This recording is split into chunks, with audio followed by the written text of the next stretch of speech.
വിഷ്ണുനാഥ് ഇപ്പം രാവിലെ പറഞ്ഞ പോലെ വലിയ നിയന്ത്രണങ്ങളൊക്കെ പ്രഖ്യാപിക്കുകയും ചെയ്തു. പക്ഷേ ജനം എല്ലായിടത്തും ഒക്യുപ്പൈ ചെയ്യുന്നതാണ് കണ്ടത്. അതായത് ഒരു സെക്യൂരിറ്റി ഏരിയ വേക്കൻ്റ് ആയിരിക്കണം എന്ന് വെച്ചാൽ അവിടെ പോലും കയ്യേറുന്നു, ആളുകൾ വേദിയിലേക്ക് കയറി വരുന്നു. എന്ന് വെച്ചാൽ ഞങ്ങൾക്ക് ഇടപെടാൻ കഴിയുന്ന ഒരു ഭരണകൂടം എന്നൊരു മൂഡ് ആളുകൾ എടുക്കുന്നു. ഞാൻ സാധാരണ ഒരു ആൾത്തിരക്കെന്ന് മാത്രമല്ല കാണുന്നത്, ഈ കഴിഞ്ഞ ഒരു 10 വർഷക്കാലം ഇല്ലാതിരുന്ന ഒരു ആക്സസ് ജനങ്ങൾ ഓപ്പൺ ചെയ്യുന്ന ഒരു ഫീലാണ്.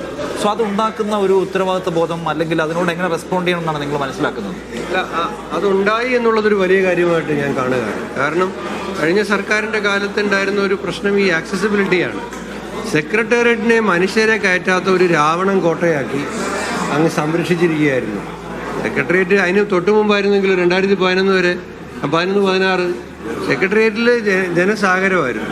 അത് കഴിഞ്ഞിട്ട് സെക്രട്ടേറിയറ്റിലെ MLA മാർക്ക് പോലും പോയി ജനങ്ങളുമായി ബന്ധപ്പെട്ടൊരു കാര്യം പറയാൻ കഴിയാത്ത വിധം ജനങ്ങളിൽ നിന്ന് അകന്ന ഒരു ഭരണാധികാരിയും ഭരണകൂടവും. അപ്പോൾ അത് മാറി എന്നുള്ളതിൻ്റെ ഒരു തെളിവാണ് ഇന്ന് ഇളകി മറിഞ്ഞ് ആർത്ത് എത്തിയ ഒരു ജനക്കൂട്ട്. ഇപ്പോൾ മീഡിയ വണ്ണിൻ്റെ പരിപാടിയിൽ ഞാനിവിടെ ഇരിക്കുമ്പോൾ CP ജോൺ പറഞ്ഞതുപോലെ ഇവിടെ എല്ലാം ആളുകളാണ്. ഈ ഹോട്ടലിൽ നോക്കൂ, നിങ്ങളെ ജീവനക്കാരും റിപ്പോർട്ടർമാരും ഇതിനകത്ത് ചുരുക്കം ആളുകളാണ്, ബാക്കി മുഴുവൻ ആളുകളാണ്.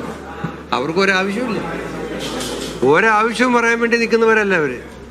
അവർക്കിത് പോവാൻ തോന്നുന്നില്ല. സത്യപ്രതിജ്ഞ കഴിഞ്ഞു, എല്ലാം കഴിഞ്ഞു, അവരിങ്ങനെ നിൽക്കുകയാണ്. ആ ഒരു വലിയ ഒരു ആവേശം, അത് നിഷാദ് സൂചിപ്പിച്ചതുപോലെ നമുക്ക് നൽകുന്ന ഒരു വലിയ ഉത്തരവാദിത്വം. ആ ഉത്തരവാദിത്വത്തെ ശരിവെക്കുന്ന തരത്തിലുള്ള പ്രഖ്യാപനമാണ് ഇന്നത്തെ ആദ്യത്തെ ക്യാബിനറ്റ് തന്നെ ഉണ്ടായത്. ഞാൻ 2 ഉദാഹരണങ്ങൾ പറയാം, 2 താരതമ്യങ്ങൾ. 2016 ശ്രീ പിണറായി വിജയൻ ഗവൺമെൻറ്റിൻ്റെ ആദ്യ ക്യാബിനറ്റ്, അദ്ദേഹം വന്നതിന് ശേഷമുള്ള ആദ്യ ക്യാബിനറ്റ്, ആ ക്യാബിനറ്റ് കഴിഞ്ഞപ്പോൾ മാധ്യമങ്ങൾക്ക് ക്യാബിനറ്റ് തീരുമാനങ്ങൾ കൊടുത്തു. അപ്പോൾ ക്യാബിനറ്റ് തീരുമാനങ്ങളിൽ ഒന്ന്, കഴിഞ്ഞ സർക്കാരിൻ്റെ 6 മാസക്കാലത്തെ തീരുമാനങ്ങളൊക്കെ അഴിമതിയാണ്. അത് അന്വേഷിക്കാൻ വേണ്ടിയിട്ട് ശ്രീ AK ബാലൻ അധ്യക്ഷനായ ഒരു ക്യാബിനറ്റ് സബ് കമ്മിറ്റിയെ വെക്കുന്നു. 2, വിഴിഞ്ഞം തുറമുഖ പദ്ധതി 6000 കോടിയുടെ അഴിമതിയാണ്. അതിനെക്കുറിച്ച് അന്വേഷിക്കാൻ ജസ്റ്റിസ് CN രാമേന്ദ്രൻ നായർ അധ്യക്ഷനായ ഒരു കമ്മീഷനെ വയ്ക്കുന്നു. ഈ ശ്രീ VD സതീശൻ മുഖ്യമന്ത്രിയായ ഈ ക്യാബിനറ്റിൻ്റെ ആദ്യ യോഗം ചേർന്നു.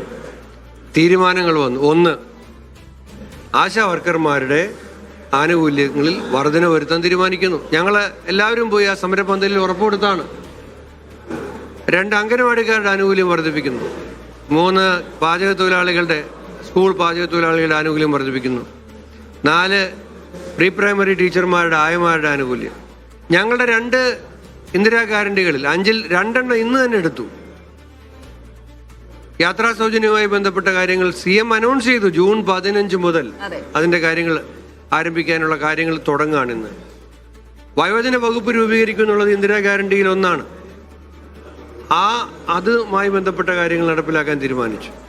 ഞാനതാണ് പറഞ്ഞത്, 2 ഗവൺമെൻറ്റുകൾ അധികാരത്തിൽ വന്നപ്പോൾ എടുത്ത തീരുമാനങ്ങളുടെ താരതമ്യത്തിൽ നിന്നും നമ്മൾ ഒരുപാട് സാമ്പത്തിക പ്രയാസമുണ്ട് കേരളത്തിന്.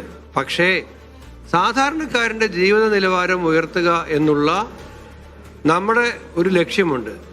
ആ ലക്ഷ്യത്തിലേക്ക് പോകുന്നു എന്നതിൻ്റെ ഒരു ദിശ സൂചന ഈ ഗവൺമെൻറ്റിൻ്റെ ആദ്യ ക്യാബിനറ്റിൽ തന്നെ നമുക്ക് കേരളത്തോട് പറയാൻ കഴിഞ്ഞു, കാണിക്കാൻ കഴിഞ്ഞു.